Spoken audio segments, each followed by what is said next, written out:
Good afternoon to all of you. I hope all of you are doing wonderfully well. अगर आप सभी को मेरी आवाज़ एकदम क्रिस्टल क्लियर आ रही है, एक बार वाई टाइप कर दीजिए सारे के सारे। हम क्लास को जो है शुरू करने जा रहे हैं। जैसे आप जानते हैं कल एसबीआई क्लर्क का नोटिफिकेशन भी आ चुका है, तो जो बच्चे एसबीआई क्लर्क का एग्जामिनेशन देंगे होपफुली सारे ही देंगे, क्योंकि वैकेंसीज बहुत सारी जो है हमारे सामने आई हैं, तो उनको तो गियर अप होने की ज़रूरत है, मेहनत करने की भी ज़रूरत पड़ेगी। क्लियर है?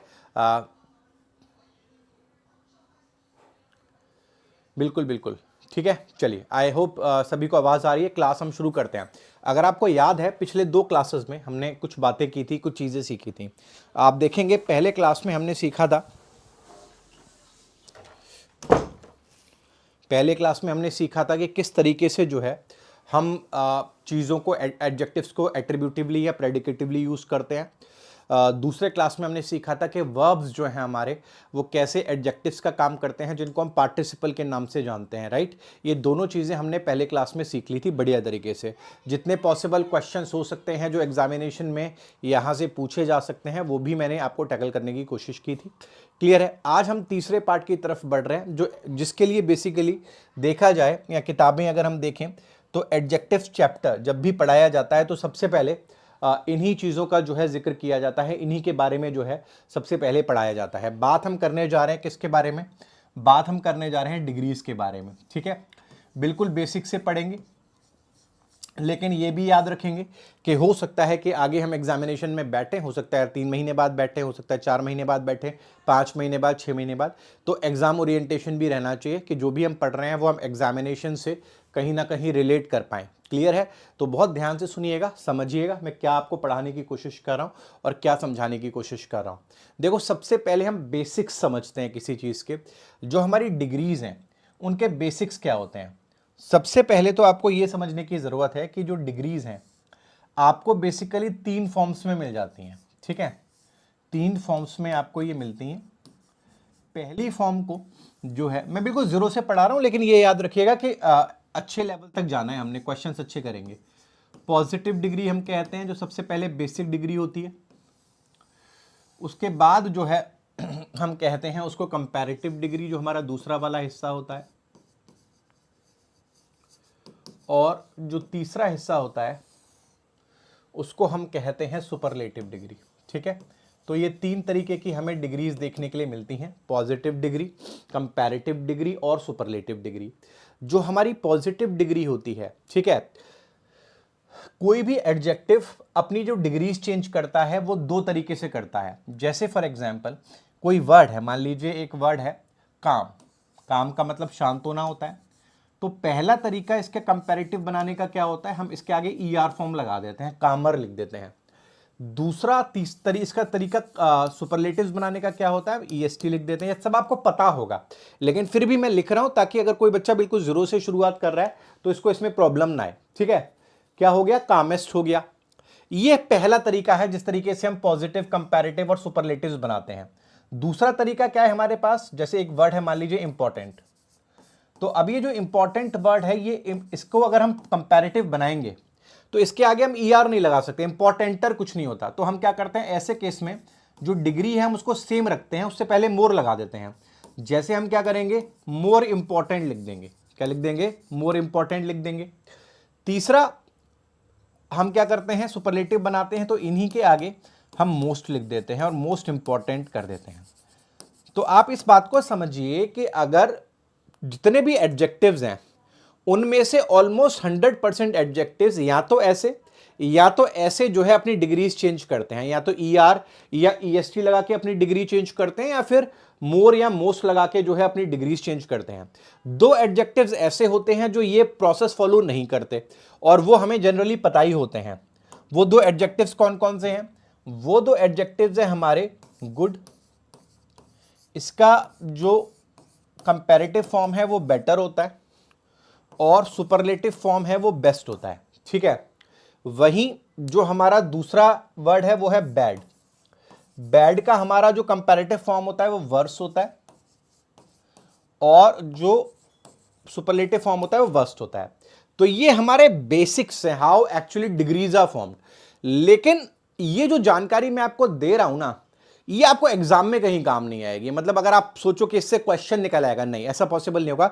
ये बेसिक जानकारी आपके फंडामेंटल्स बनाने के लिए, ताकि आपके दिमाग में क्लियर रहे कि जब भी किसी एडजेक्टिव को हम बनाते हैं तो कितने तरीके से बनाए जा सकते हैं, वो कौन सा तरीका है जिसके थ्रू हम पॉजिटिव, कंपैरेटिव और सुपरलेटिव डिग्रीज जो है वो यूज करते हैं। क्लियर है? ये आपको क्लियर होना चाहिए। असली खेल जो है, जो एग्जामिनेशन में आता है, वो है इसके किसके रिगार्डिंग, इनके यूजर्स के रिगार्डिंग, इनके यूजर्स के रिगार्डिंग जो है असली सवाल हमारे एग्जामिनेशन में पूछे जाते हैं। और उन्हीं को जो है स्टेप बाय स्टेप हम आज के और कल के क्लास में फाउंडेशन बनाएंगे, पूरा का पूरा समझेंगे कि 0 टू एडवांस लेवल पर इन तीनों डिग्री से क्या क्वेश्चंस आजकल के ट्रेंड में आते हैं, या किस प्रकार के क्वेश्चंस जो है वो आ रहे हैं। क्लियर है? जरा समझते हैं, देखते हैं।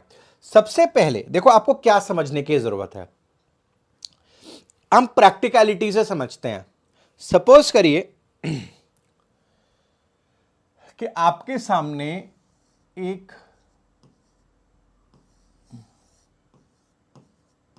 लड़का है, हालांकि लड़के जैसा लग नहीं रहा, बट मान लेते हैं एक लड़का है, ठीक है, और इसकी हाइट जो है वो 5 फीट 9 इंचेस है।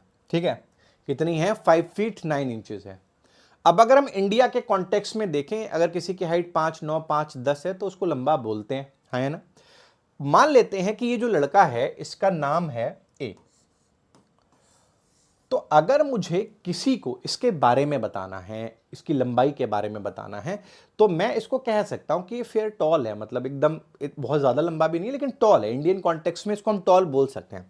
तो अगर मुझे इसके बारे में कोई जानकारी देनी पड़े तो मैं इसको क्या कहूंगा? टॉल बोल दूंगा। क्या बोल दूंगा? टॉल बोल दूंगा। और कहूंगा कि ए जो है वो क्या है? टॉल है। अब अगर आपने गौर किया तो आपने एक चीज देखी होगी कि जब मैंने यहां पर टॉल लिखा तो ये टॉल जो है वो कौन सी डिग्री है? पॉजिटिव डिग्री है। ठीक है, कौन सी डिग्री है? Positive degree. आप जरा सोचिए कि मैं ये पॉजिटिव डिग्री क्यों लगा पाया, क्यों मैंने यहां पर जो है कंपैरेटिव नहीं लगाई, क्यों मैंने यहां पर सुपरलेटिव्स नहीं लगाई, मैं पॉजिटिव ही क्यों लगा पाया? कारण जानते हैं? कारण ये है कि इस पूरे बोर्ड पर आप देखेंगे तो कोई सेकंड, कोई थर्ड और कोई फोर्थ, फिफ्थ, सिक्स्थ कॉन्टेक्स्ट है ही नहीं। मतलब इस बोर्ड पर ना तो कोई बी है जिसकी कोई लंबाई हो, ना कोई सी है, ना कोई डी है।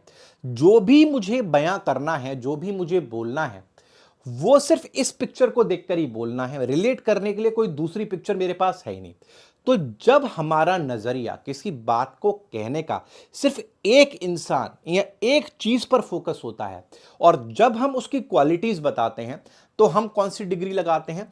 तब हम पॉजिटिव डिग्री लगाते हैं। जब हमारे दिमाग में कुछ और नहीं होता, हमारे दिमाग में सिर्फ वही होता है और हमें उसकी क्वालिटी बतानी होती है। क्लास में 100 बच्चे हैं, मुझे लगता है कि राहुल जो है वो क्या है? इंटेलिजेंट है, पढ़ने में बढ़िया है। मेरे दिमाग में कोई और नहीं है, सिर्फ राहुल है, तो मैं उसके लिए पॉजिटिव डिग्री यूज करूंगा और कहूंगा राहुल इज इंटेलिजेंट। मुझे एक बच्चा क्लास में दुखी दिखाई देता है, मैं सिर्फ उसको देख रहा हूं, मेरा किसी और से लेना देना नहीं है। तो अगर मुझे उसकी क्वालिटी बतानी है तो मैं बोलूंगा ही इज सैड। उसी तरह से अगर मुझे कोई लड़का हंसता हुआ दिख रहा है, मुझे सिर्फ वो दिख रहा है, मेरे कॉन्टेक्स्ट में और कोई नहीं है हंसता हुआ दूसरा, तो मैं कहूंगा ही इज हैप्पी। तो आप देख रहे हैं जब भी मैं डिग्रीज यूज कर रहा हूं तो I am always using positive degree. मैं कोई और डिग्री का इस्तेमाल नहीं कर रहा, मैं सिर्फ पॉजिटिव डिग्री का इस्तेमाल कर रहा हूं। तो यहां पर भी मैं पॉजिटिव डिग्री इसलिए लगा रहा हूं when my focus is only on a single entity, only on a single entity. जब मेरा फोकस है तभी मैं क्या लगा रहा हूं? पॉजिटिव डिग्री लगा रहा हूं। अब अगर मैं इस कॉन्टेक्स्ट को थोड़ा सा चेंज करूं और यहां पर अगर आप देखें, यहां पर मैं एक दूसरा लड़का जो है वो इनबिल्ट कर दूं,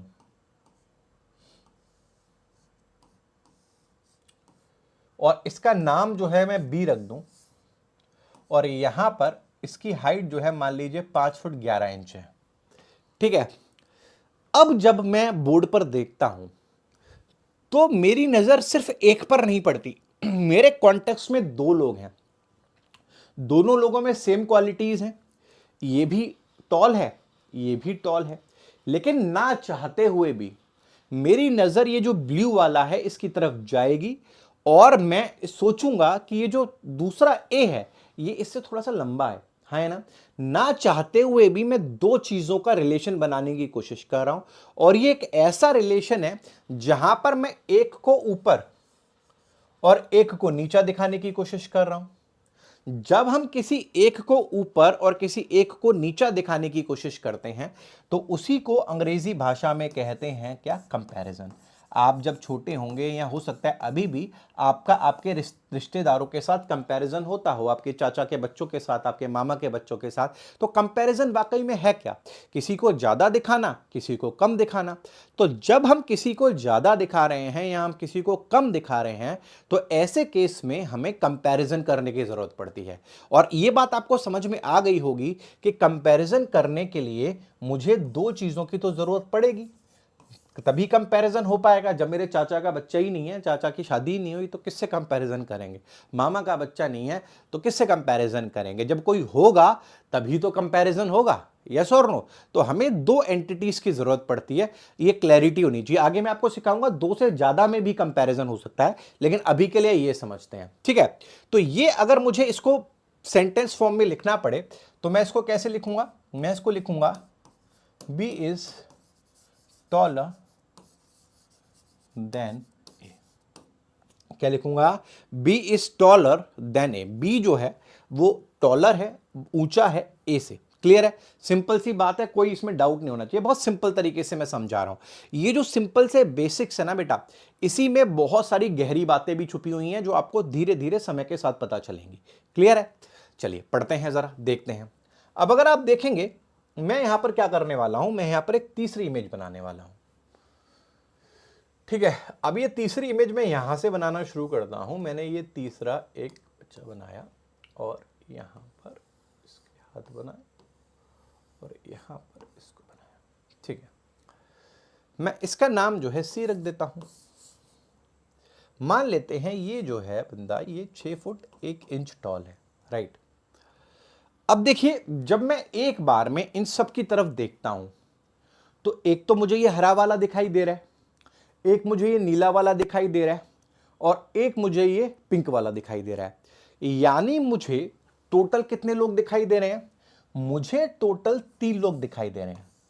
अगर आप ग्रामर की भाषा में समझें, जब भी कहीं किसी जगह दो से ज्यादा चीजें होती हैं, मोर देन 2 चीजें होती हैं, तो उनके लिए एक वर्ड बना है, वर्ड है ग्रुप। अगर कहीं आपको दो या दो से ज्यादा चीजें दो से ज्यादा चीजें दिख रही हैं तो उस चीज को हम ग्रुप कहते हैं। तो जब आप यहां पर 3 चीजें देख रहे हो, ठीक है, 3 चीजें कौन सी, आपको यहां 3 चीजें दिखाई दे रही हैं, ए बी और सी। अब ये क्या हो गया, ग्रुप हो गया। अब इस ग्रुप में से आप कह रहे हो देखो टॉल तो ये भी है, टॉल ये भी है, टॉल ये भी है। अब आप इस ग्रुप में से किसी एक को क्या कर रहे हो, सेलेक्ट कर रहे हो। आपने सी को सेलेक्ट कर लिया, यस और नो। और इस सी को सेलेक्ट करने का कारण क्या था कि ये जो क्वालिटी है टॉल होने वाली, ये सबसे ज्यादा सी में है, ठीक है। तो आपने जब सी की क्वालिटी बतानी है, अगर आप सिर्फ इतना कह दो सी इज टॉल, तो ये पता ही नहीं चलता कि ए और बी भी इसमें होंगे, क्योंकि टॉल तो हम कब लगाते हैं, जब ओनली वन का सिनेरियो होता है। अगर आप कह दोगे सी इज टॉलर तो हमें लगेगा 2 ही होंगे शायद, तो इससे भी नहीं पता चलता ए बी और सी है। अगर हमें बताना है कि बात हम ग्रुप की कर रहे हैं जिसमें 2 से ज्यादा लोग हैं, 3 हो सकते हैं, 4 हो सकते हैं, 5 हो सकते हैं, तो हम मजबूर हैं यहां पर कि अगर हम यहां पर सेंटेंस लिखेंगे तो हम ऐसे लिखेंगे, सी इज द टॉलेस्ट बॉय। अब अगर ये एक क्लास में ही पढ़ते हैं तो मैं यहां इन द क्लास लिख सकता हूं, in the class, C is the tallest boy in the class. तो आप अगर देखेंगे तो ये जो डिग्री मैंने यहां पर लगाई हुई है इसको हम सुपरलेटिव्स कहते हैं। इसको हम क्या कहते हैं, सुपरलेटिव्स कहते हैं। इसको हम क्या कहते हैं, कंपैरेटिव्स कहते हैं, ठीक है। तो this is, B is comparative and C is superlative. बात समझ में आई। ये बेसिक कॉन्सेप्ट अगर आप नहीं भूलेंगे तो एग्जामिनेशन में जो गुमराह करने वाले सवाल हैं उनको आप बड़े आसानी से क्रैक कर दोगे। आप हिंदी में जाए बिना ये बात समझ जाओगे कि आपसे पूछने की कोशिश क्या की जा रही है। बहुत सिंपल चीजें हैं, बिल्कुल भी मुश्किल नहीं है। अगर नजरिया 1 का तो पॉजिटिव डिग्री, नजरिया 2 का तो कंपैरेटिव डिग्री, नजरिया ग्रुप का और उस ग्रुप में से किसी एक को सेलेक्ट कर लिया गया तो जो है आप क्या करोगे, सुपरलेटिव लगाओगे। एक क्वेश्चन में लिख देता हूं, मैंने कहा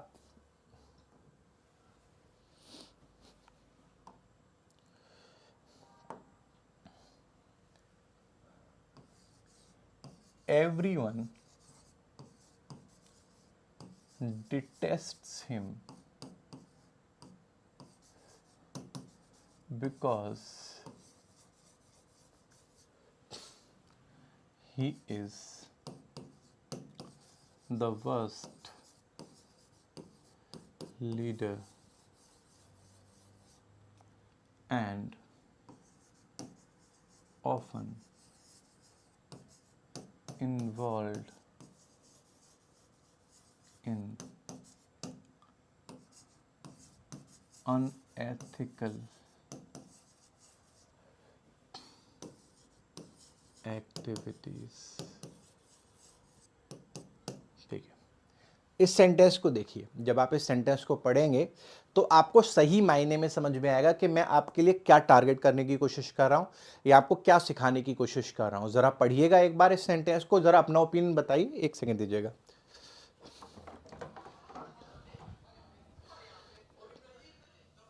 मेडिसिन और काइजर काइजर और पानी दे दो।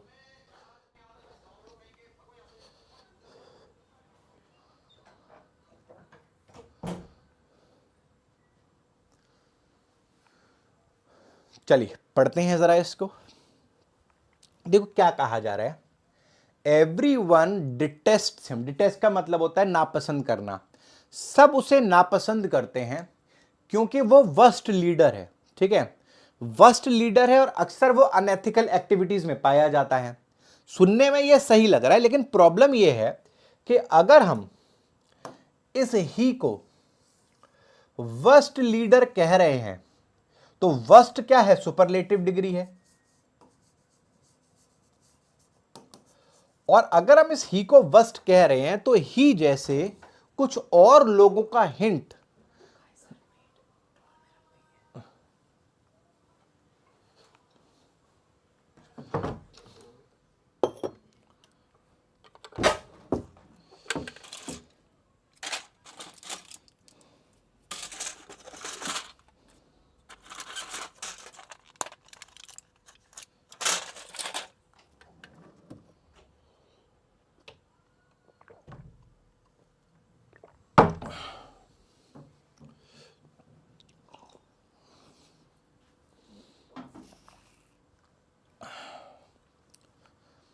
तो अगर यहां पर आप सुपरलेटिव डिग्री लगा रहे हो तो इसका मतलब है कि यहां पर ही के अलावा कुछ और लोगों, कम से कम दो लोगों का जिक्र तो होना चाहिए था।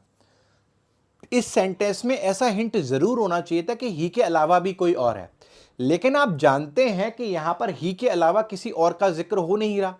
अगर ही के अलावा किसी और का जिक्र नहीं हो रहा, अकेले ही का जिक्र हो रहा है, तो यहां पर जो है आप वर्स्ट नहीं, आप पॉजिटिव डिग्री लगाएंगे, बैड लिखेंगे। और याद रखें, जब आप पॉजिटिव डिग्री लगाते हैं और अगर नाउन आगे सिंगुलर लिखा हुआ है तो दा भी आप यूज नहीं करेंगे, आप आर्टिकल ए यूज करेंगे। लिखेंगे everyone detests him because he is a bad leader and often involve in unethical activities. तब जाके आपका सेंटेंस जो है वो सही होगा।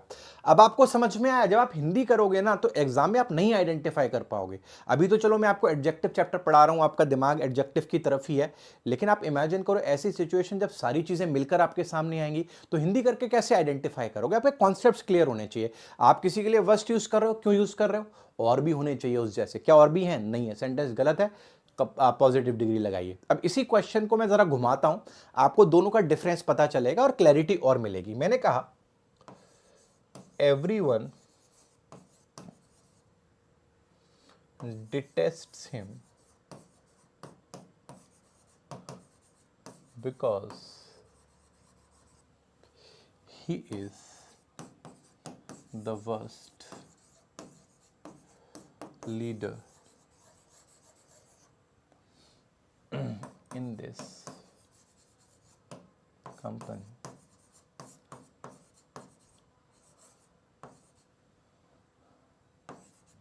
and often involved in unethical activities।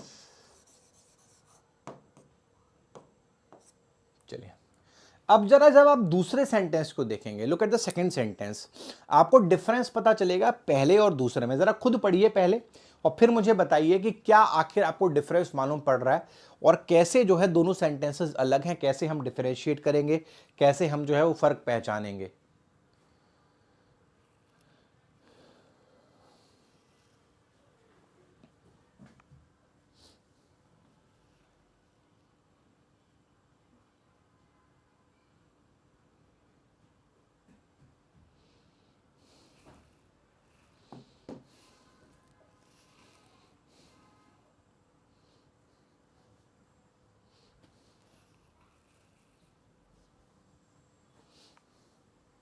अब जब आप सेकंड सेंटेंस देखते हैं तो सवाल एकदम सेम ही है, लेकिन यहां पर एक दूसरा कंसर्न है। कंसर्न क्या है कि एवरीवन डिटेस्ट हिम, सब उससे नफरत करते हैं क्योंकि वो वर्स्ट लीडर है। वर्स्ट लीडर मतलब सुपरलेटिव डिग्री है, सही है।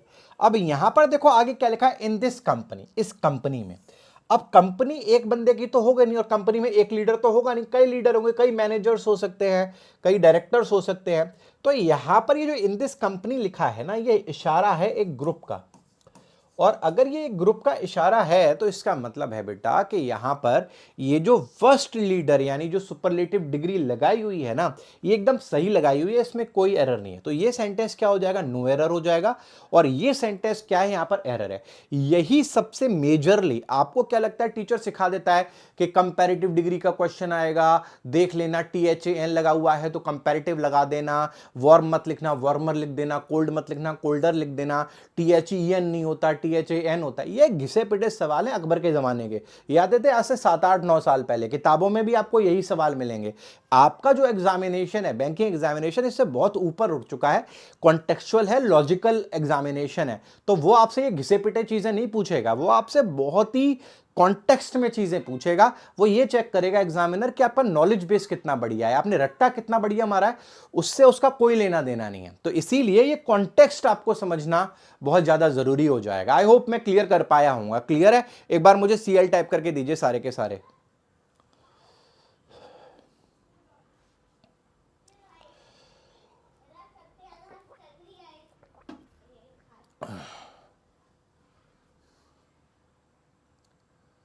हाँ बिल्कुल बिल्कुल। चलिए अब देखिए आगे बढ़ते हैं। मैंने एक सेंटेंस लिखा, देखो पहला कॉन्टेक्स्ट तो आपका ये आ जाएगा। दूसरा क्या करेंगे, जैसे एक क्वेश्चन देखो, मैं एक क्वेश्चन लिख रहा हूं,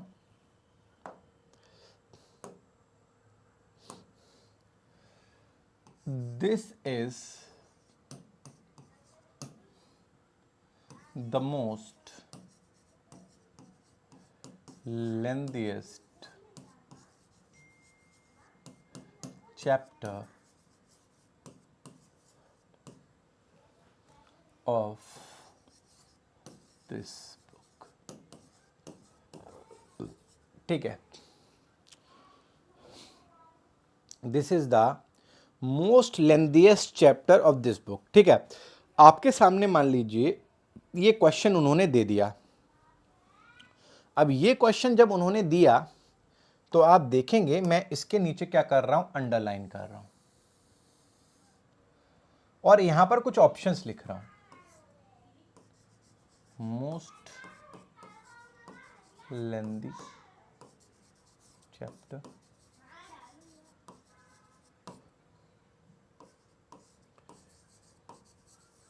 लेंथीएस्ट चैप्टर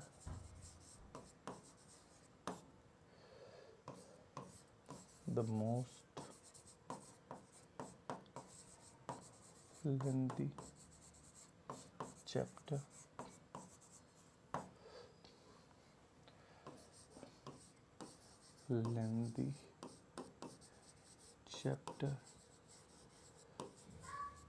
एक और देता हूं, नो इंप्रूवमेंट नहीं देता, ई ऑप्शन में लिख देता हूं, द लेंथीएस्ट चैप्टर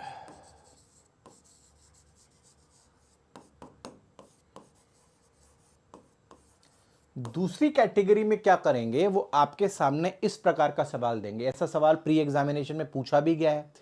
इस क्वेश्चन को जरा पढ़िए एक बार और समझिए कि अगर आपको आंसर चूज करना पड़े तो आपके कौन कौन से कॉन्टेक्स्ट क्लियर होने चाहिए। पहले आप खुद ट्राई करो एक बार कि यहां पर क्या पॉसिबल आंसर हो सकता है, फिर मैं आपको गाइड करूंगा स्टेप बाय स्टेप कि आप राइट आंसर तक कैसे पहुंचेंगे।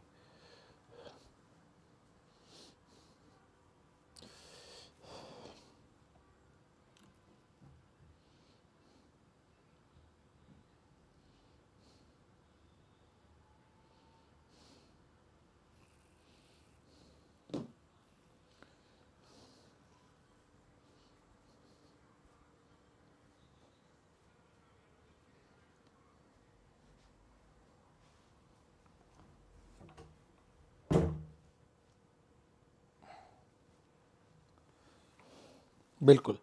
अब जब आप क्या करते हैं, जब आप इन सेंटेंसेस को देखते हैं तो आपको एक चीज़ क्लियर होती है। देखो, सबसे पहली स्किल आपको क्या चाहिए? सबसे पहले आपको ये समझना ज़रूरी है कि जैसा मैंने आपको पहले पेज पे बताया था कि कुछ वर्ड्स ऐसे होते हैं जो ER और EST लेकर चेंज होते हैं, मतलब डिग्रीज बनाते हैं, ठीक है। कुछ वर्ड्स ऐसे होते हैं जो मोर और मोस्ट लेके बनाते हैं, ठीक है। तो सबसे पहला काम तो यही पहचानना है कि जो लेंदी वर्ड है ये चेंज कैसे होता है। क्या इसके पहले हम मोस्ट लगाते हैं या EST लगाते हैं? तो आपको मैं बता दूं कि जो वर्ड है लेंदी, इसका जो कंपैरेटिव डिग्री होता है वो लेंदियर होता है और सुपरलेटिव डिग्री जो होता है वो लेंदीएस्ट होता है। तो यहां पर ये वाले options, most lengthy, the most lengthy, ये सब चले जाएंगे, ये सब चले जाएंगे।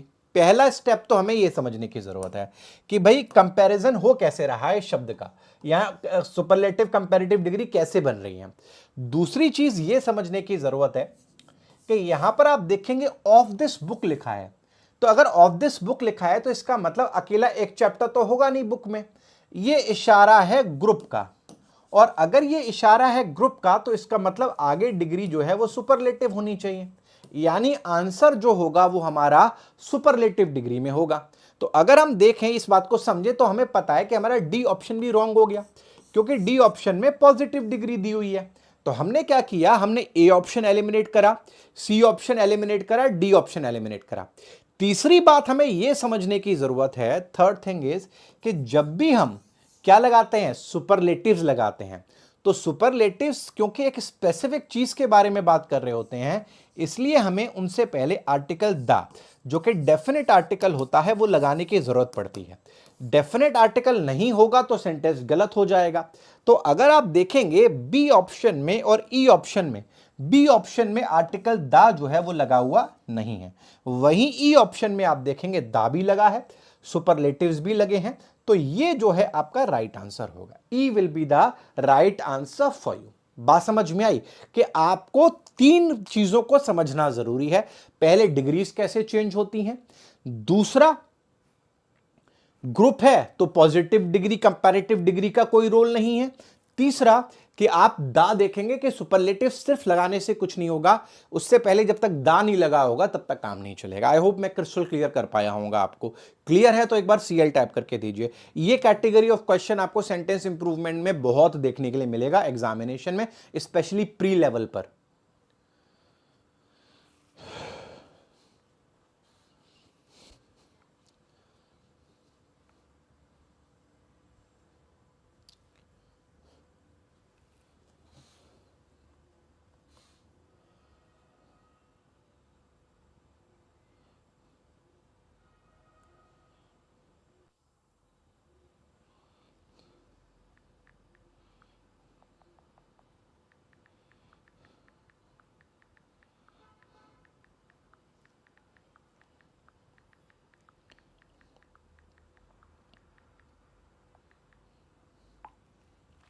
क्लियर है? चलो अब आ जाओ जरा अगले वाले पार्ट पर। अब देखो मैं एक सेकंड क्वेश्चन लिख रहा हूं सिमिलर, मैं तो आपको सारी पॉसिबिलिटीज जो है एग्जामिनेशन की वो क्लियर करना चाहता हूं। जैसे मैंने एक नेक्स्ट सेंटेंस लिखा,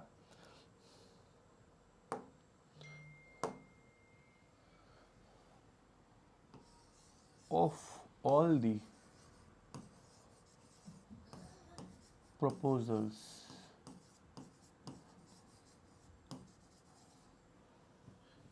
we got,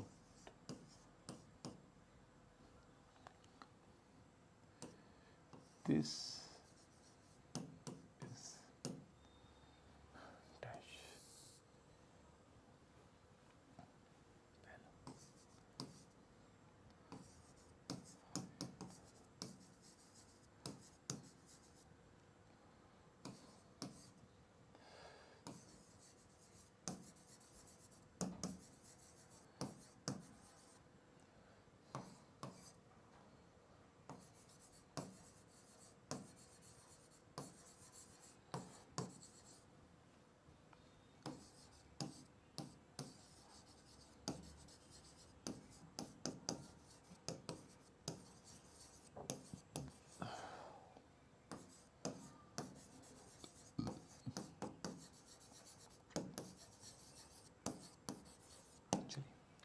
ये क्वेश्चन देखिए, सिमिलर क्वेश्चन एग्जामिनेशन में देखा गया। जिन बच्चों को वायबल का मतलब नहीं पता, वायबल का मतलब होता है सूटेबल, एक तरीके से जो उपयुक्त होता है उसको हम कहते हैं उपयुक्त, सूटेबल जो है इसका सिनोनिम है। अब जरा इस क्वेश्चन पर नजर डालिए, जो भी लॉजिक मैंने आपको सिखाए हैं सारे लॉजिक लगाइए और मुझे बताइए क्या एप्रोप्रिएट आंसर आपको यहां पर नजर आता है।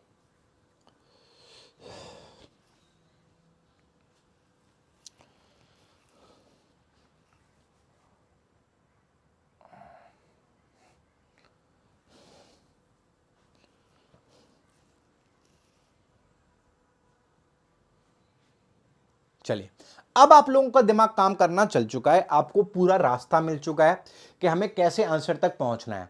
जैसे देखो, जब इस आप आंसर को ढूंढ रहे हो तो सबसे पहला काम यहां पर यह डिसाइड करना है कि डिग्री कौन सी आने वाली है, पॉजिटिव आएगी, कंपैरेटिव आएगी, सुपरलेटिव आएगी, क्योंकि यहां पर पॉजिटिव भी दिख रही है, कंपैरेटिव भी दिख रही है, सुपरलेटिव भी दिख रही है। तो उसके लिए सबसे पहला काम क्या है कि आपने देखा यहां लिखा है ऑफ ऑल द प्रपोजल्स, यानी जितने भी प्रपोजल्स मिले। कोई अगर कह रहा है कि बहुत सारे ऑल द प्रपोजल्स, तो इसका मतलब मोर देन 2 रहे होंगे। अगर मोर देन 2 रहे होंगे तो ये ग्रुप होगा प्रपोजल्स का, बहुत सारे प्रपोजल्स मिले होंगे। तो अगर यहां पर इशारा जो है वो ग्रुप का हो रहा है तो इसका मतलब है सुपरलेटिव्स आंसर में आएंगे। अब अगर आप ये पहला स्टेप ही समझ जाएं तो आपको पता है कि ये तीनों ऑप्शन तो आपने उड़ा दिए, ठीक है। दूसरा पार्ट इसका यह है कि यहां पर भी सुपरलेटिव है, यहां पर भी सुपरलेटिव है, लेकिन आप जानते हैं कि जब तक दा नहीं लगाएंगे सुपरलेटिव जो है वो बनना संभव नहीं है। तो आप यहां पर दा लगा दीजिए और आपका सुपरलेटिव बनकर तैयार हो जाएगा। डी जो है इसका एप्रोप्रिएट आंसर है। आई होप आपको मैं ये कॉन्सेप्ट एकदम क्रिस्टल क्लियर कर पाया हूंगा कि हम क्या जो है करने की कोशिश कर रहे हैं, क्या कहने की कोशिश कर रहे हैं। क्लियर है तो एक बार सीएल दे दीजिए।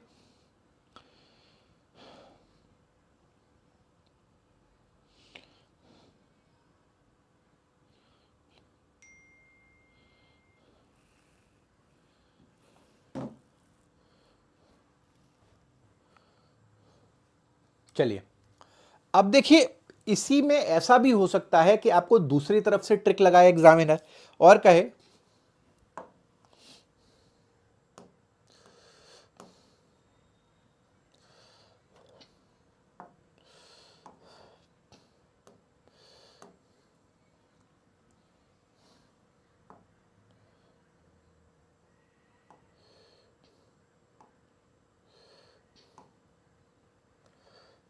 we are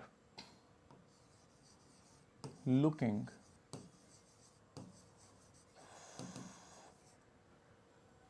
for dash who can take care of our accounts.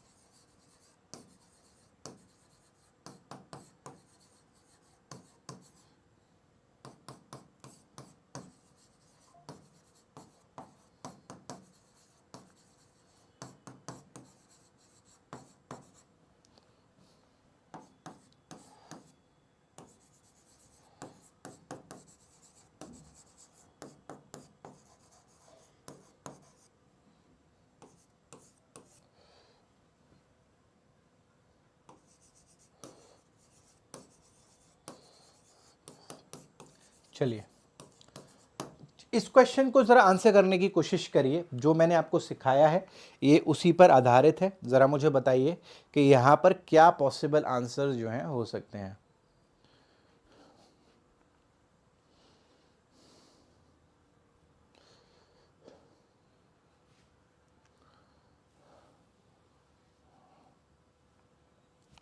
बिल्कुल। अब अगर आप यहाँ पर देखेंगे तो देखो आपको एक बात समझ में आएगी। यहाँ पर ये कह रहे हैं कि हमें तलाश है एक ऐसे ईमानदार इंसान की जो हमारे अकाउंट्स को देख सके।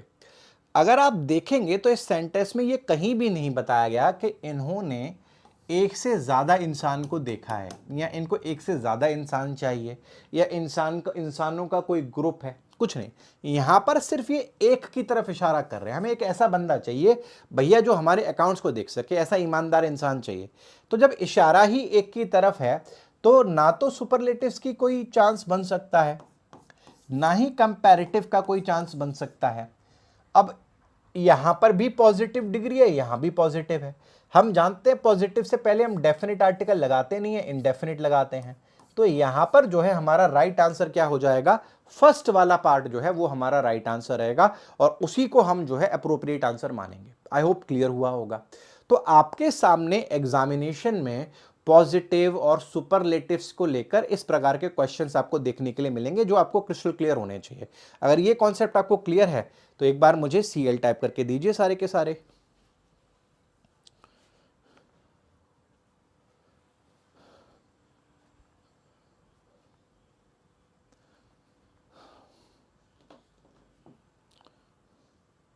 चलिए बहुत बढ़िया।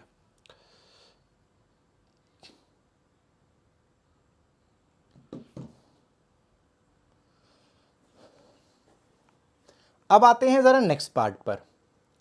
देखो जब हम सुपरलेटिव्स यूज करते हैं तो कभी कभी ऐसा हो सकता है, देखो सुपरलेटिव्स का मतलब क्या है, क्वालिटीज हैं। एडजेक्टिव्स क्या होते हैं, क्वालिटीज हैं। और सुपरलेटिव्स हम कब लगाते हैं, जब ग्रुप के बारे में बता रहे हो, एक से ज्यादा लोग हों और उनमें से सबकी क्वालिटी बता रहे हो। कभी कभी क्या होता है कि एक इंसान के पास दो क्वालिटी हो सकती हैं। जैसे मान लो एक कोई बंदा है जो मेहनती है, मेहनती को क्या कहते हैं, लेबोरियस कहते हैं। ठीक है, कोई इंसान है जो मेहनती है, मेहनती को हम लेबोरियस कहते हैं। एक कोई दूसरा इंसान है जो मान लो क्या है, इंटेलिजेंट है। इंटेलिजेंट आप सब जानते हैं बुद्धिमान को कहते हैं। तो ऐसा भी तो हो सकता है कि एक इंसान हो उसके पास दो क्वालिटीज हो और मुझे उसकी दोनों क्वालिटीज के बारे में बताना हो। तो अब सपोज करो जैसे मैंने कहा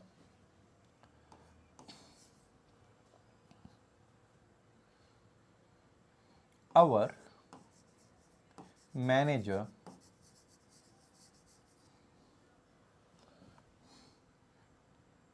is laborious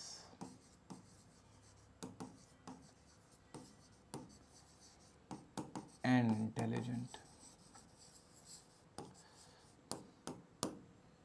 Our manager is laborious and intelligent. ठीक है, our manager is the most laborious and intelligent.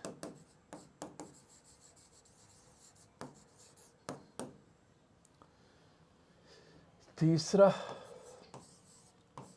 our manager is the most laborious and the most intelligent. और चौथा, our manager is the most laborious and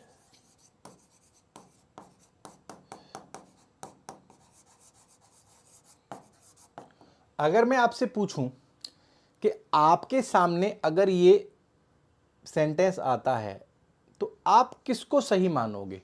कौन सा वाला part है, कौन सा वाला ऑप्शन है जिसको आप सही बोलोगे? राइट आंसर कौन सा रहेगा आपके हिसाब से? सोचो जरा, सारे सेंटेंस पढ़ो और फिर आंसर करो।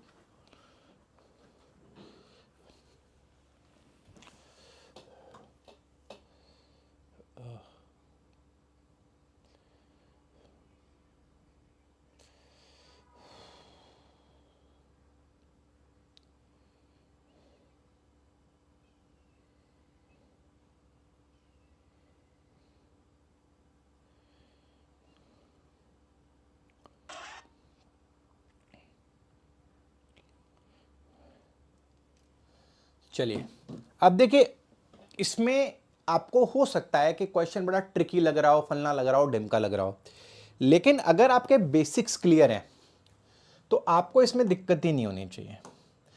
सबसे पहले आप ये सवाल पूछिए, क्या इस सेंटेंस में आपको इस मैनेजर के अलावा किसी और इंसान का जिक्र नजर आ रहा है? क्या आपको लग रहा है कि और भी मैनेजर होंगे यहां पर? आंसर है नहीं। आपको इस पूरे सेंटेंस में कहीं भी ये नहीं पता चलता मैनेजर इसके अलावा भी कोई और है। 2 मैनेजर हैं, 3, यानी यहां पर सिर्फ बात एक मैनेजर की हो रही है। अगर बात यहां पर एक मैनेजर की हो रही है तो आपका दिमाग एकदम बिजली की स्पीड से काम करना चाहिए कि भाई हम बात कर रहे हैं पॉजिटिव डिग्रीज की। और जब आपका दिमाग इस डायरेक्शन में चलने लग जाएगा तो आपको पता है कि फर्स्ट के अलावा आपका कोई आंसर नहीं हो सकता। फर्स्ट के अलावा आपका कोई आंसर नहीं हो सकता। द मोमेंट यू रियलाइज कि that they are talking only about one person only, then it can be quite evident that option number A will be the right answer। बात समझ में आई? वहीं अगर मैं इस सेंटेंस को थोड़ा सा ट्रिकी कर दूं और इन सभी सेंटेंसेस के आगे लिख दूं इन दिस ऑर्गेनाइजेशन, सभी सेंटेंसेस के आगे अगर मैं लिख दूं इन दिस ऑर्गेनाइजेशन, पहले के आगे भी ये लिख दूं, दूसरे के आगे भी लिख दूं, तीसरे के आगे लिख दूं, चौथे के आगे भी लिख दूं, तो in this organisation is a reminder of the group. और इस रिमाइंडर के बाद ये क्लियर हो गया है कि यहां पर जो है वो सुपरलेटिव डिग्री ही आएंगी। और सुपरलेटिव डिग्री आएंगी तो कहां कैसे चूज करें, क्योंकि यहां भी सुपरलेटिव है, यहां भी सुपरलेटिव है और यहां भी सुपरलेटिव है। तो याद रखें, जब हम 2 क्वालिटीज को सुपरलेटिव में लिख रहे होते हैं तो तरीका क्या है? पहले तो देखिए वो क्वालिटीज आएंगी, यहां पर लेबोरियस, यहां पर इंटेलिजेंट, 2 हैं तो जोड़ने के लिए एंड आएगा। पहली चीज तो ये क्लियर होनी चाहिए। अब आपको क्या याद रखना है? आपको याद रखना है ऐसा जरूरी नहीं है। अच्छा, मैंने 4th और 2nd सेम लिख दिया क्या? Our manager is the most laborious and most intelligent. अच्छा नहीं, अलग अलग है, ठीक है। पहला आपको क्या याद रखना है? पहला आपको याद रखना है कि एंड लगाइए, दोनों क्वालिटी लिखिए। अब आप देखिए, यहां पर आपने सुपरलेटिव लगाया, यहां पर आपने लगाया नहीं, गलत हो गया। एंड से जो चीजें जुड़ती हैं वो हमेशा सेम होती हैं। तो अगर इधर सुपरलेटिव है तो इधर भी सुपरलेटिव होना चाहिए। तो आप देखिए, यहां पर भी सुपरलेटिव है, यहां पर भी सुपरलेटिव है, तो ये सही हो सकता है। और यहां पर भी सुपरलेटिव है और यहां पर भी सुपरलेटिव है, तो ये भी सही हो सकता है। तो सही किसको माने? तीसरे को और चौथे को। आप इस बात को समझें कि जब भी एक इंसान की बात हो रही है, मैनेजर तो एक ही है ना, तो जब आप सुपरलेटिव्स लगाएं तो जो दा है वो हमेशा पहले वाली के आगे लगाइए। दूसरे वाले से पहले दा मत लिखिएगा, सेंटेंस रॉन्ग हो जाएगा। दूसरे वाले से पहले दा लिखने का मतलब है हम 2 चीजों के बारे में बात कर रहे हैं, हम 2 के बारे में नहीं, हम एक ही मैनेजर के बारे में बात कर रहे हैं। तो यहां पर पहले वाले के आगे सुपरलेटिव डिग्री लगाइए, द मोस्ट लिखिए और दूसरे वाले के आगे मोस्ट लिख देंगे। सेंटेंस आपका क्या हो जाएगा? राइट हो जाएगा। क्या हो जाएगा? राइट हो जाएगा। बात समझ में आई? तो इसीलिए यहां पर आप ऐसे लिखेंगे, our manager is the most laborious and most intelligent. Clear है? तो एक बार CL टाइप करिए। बहुत आप पूरा एडजेक्टिव पढ़ लेंगे ना किसी किताब से, आपको मिलेगा ही नहीं। वो पता नहीं कहाँ से कहाँ पढ़ा रहे हैं और क्या कर रहे हो। फिर आप उसको एग्जाम से मिला के देखो, एग्जाम में पूछते क्या है। आप कोई भी अच्छी ग्रामर की किताब उठा लो और कुछ मत करना, अगर उसकी तुम्हें वेरासिटी जेन्युइननेस चेक करनी है ना, सिर्फ पिछले साल का पेपर उठाओ और ये देखो कि उस किताब में से पूछा क्या गया है। मैं आपको बेट कर सकता हूँ 5% भी नहीं पूछा गया होगा, 5% भी नहीं। इसका बहुत सिंपल सा कारण है, ग्रामर की किताबें जितनी भी मार्केट में हैं सब वो किताबें हैं जो लिखी 15-15 साल पहले गई थी, उनके री एडिशन निकालते जा रहे हैं, हर साल नए क्वेश्चन जोड़ते जा रहे हैं, कॉन्सेप्ट्स वही के वही हैं। तो वो आपको क्लैरिटी होनी चाहिए। बात समझ में आई? आई होप मैं क्लियर कर पाया हूँगा। इसको थोड़ा सा रिवाइज करिएगा। मुझे पता है अभी एडिटोरियल जो है वो स्टार्ट नहीं कर पा रहा हूँ, करना चाहता हूँ बट कर नहीं पा रहा हूँ और बहुत मजबूर हूँ। क्लास जैसे तैसे लग पा रही है, आपको मेरी सूरत दिखाई दे रही होगी क्या हो रखी है, बट कल वैकेंसी आ चुकी है तो मैं डिले भी नहीं कर सकता। तो पेड क्लासेस तो लगा रहा हूँ, जैसे जैसे मुझे लगेगा थोड़ा सा बेटर होना हो एडिटोरियल की कोशिश भी करूँगा। ठीक है। शरीर साथ नहीं दे रहा, प्रॉब्लम ये हो रही है, body is not helping me out. मैं कोशिश कर रहा हूँ daily but my energy level is very low, very very low. ठीक है। माई शुगर लेवल इज़ ऑलवेज 50-60, 50-60, 100 के आसपास होना चाहिए। इवन आफ्टर कंज्यूमिंग फूड 110, 115 चल रहा है एंड आई फील डिजी। आप मतलब थोड़ा सा पढ़ा रहा हूँ डिजी लग रहा है, बट करेंगे, कोशिश करेंगे, फाइट करेंगे थोड़ा सा। बट पेड क्लास तो चलती रहेगी, पेड क्लास में चलाता रहूँगा चाहे कितनी भी समस्या है। थैंक यू वेरी मच, मिलते हैं आपसे।